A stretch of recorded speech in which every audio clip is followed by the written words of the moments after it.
ಧರ್ಮಚಕ್ರ ಆರಾಧನಾ ಮಹೋತ್ಸವಕ್ಕೆ ಹರಿದು ಬಂದ ಜನಸಾಗರ, ಕಳೆಗಟ್ಟಿದ ಕಮಲ ಬಸದಿ.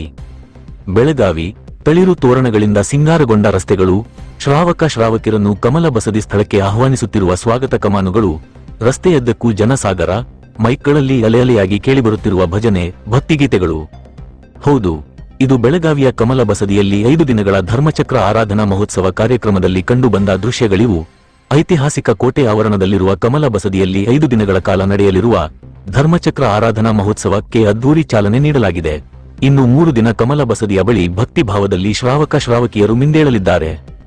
ಸಿಂಗಾರಗೊಂಡ ಕಮಲ ಬಸದಿಯಲ್ಲಿ ಏಪ್ರಿಲ್ 24ರಿಂದ 28ರವರೆಗೆ ನಡೆಯುತ್ತಿರುವ ಧರ್ಮಚಕ್ರ ಆರಾಧನಾ ಮಹೋತ್ಸವ ಕಾರ್ಯಕ್ರಮಕ್ಕೆ ಅಪಾರ ಸಂಖ್ಯೆಯಲ್ಲಿ ಜೈ ಶ್ರಾವಕಿಯರು ಆಗಮಿಸುತ್ತಿರುವ ಹಿನ್ನೆಲೆಯಲ್ಲಿ ಕಮಲ ಬಸದಿ ಸುತ್ತಮುತ್ತ ವಿದ್ಯುತ್ ದೀಪಗಳಿಂದ ಅಲಂಕರಿಸಲಾಗಿದೆ. ಅಲ್ಲದೆ ಈ ಬಸದಿ ಅಭಿವೃದ್ಧಿಗೆ ಪ್ರಸ್ತುತ ಸರ್ಕಾರ 2,75,00,000 ರೂಪಾಯಿ ಅನುದಾನ ನೀಡಿದ್ದು, ಮುಂಬರುವ ದಿನಗಳಲ್ಲಿ ಇನ್ನಷ್ಟು ಅನುದಾನ ಬಿಡುಗಡೆಯಾಗಲಿದೆ. ಈ ಅನುದಾನದಲ್ಲಿ ಹಂಪಿ ಮಾದರಿಯಲ್ಲಿ ಧ್ವನಿ ಬೆಳಕು ವ್ಯವಸ್ಥೆ ಮಾಡಲಾಗುವುದು ಎಂದು ಹೇಳಲಾಗುತ್ತಿದೆ. ಜಯಘೋಷ ಸಾರಿ ಭಕ್ತಿ ಮೆರೆದ ಶ್ರಾವಕಿಯರು. ಇಂದು ಕಮಲ ಬಸದಿ ಹತ್ತಿರ ನೆರೆದಿದ್ದ ಭಕ್ತರು ಮಹಾವೀರ ಭಗವಾನರಿಗೆ ಜೈ ಎಂಬ ಜಯಘೋಷ ಸಾರುತ್ತಾ ಭಕ್ತಿಯನ್ನು ಮೆರೆದರು. ಈ ಅಪರೂಪದ ಕ್ಷಣಕ್ಕೆ ಮುನಿಗಳು, ಮಾತಾಜಿಗಳು, ಭಕ್ತರು, ಯಾತ್ರಾರ್ಥಿಗಳು, ಪ್ರವಾಸಿಗರು ಸಾಕ್ಷಿಯಾದರು. ಮಹಾವೀರ ಭಗವಾನಿಗೆ ಜೈ ಎಂಬ ಘೋಷಣೆ ಇಡೀ ಸಭಾಂಗಣದಲ್ಲಿ ಮಾರ್ದನಿಸುತ್ತಿತ್ತು. ಬೃಹತ್ ಜನಸ್ತೋಮ ಮಹಾವೀರ ಸ್ಮರಣೆ ಮೂಲಕ ಸಂಭ್ರಮಿಸಿತು. ನಾಳೆಯ ಕಾರ್ಯಕ್ರಮ ವಿವಿರ.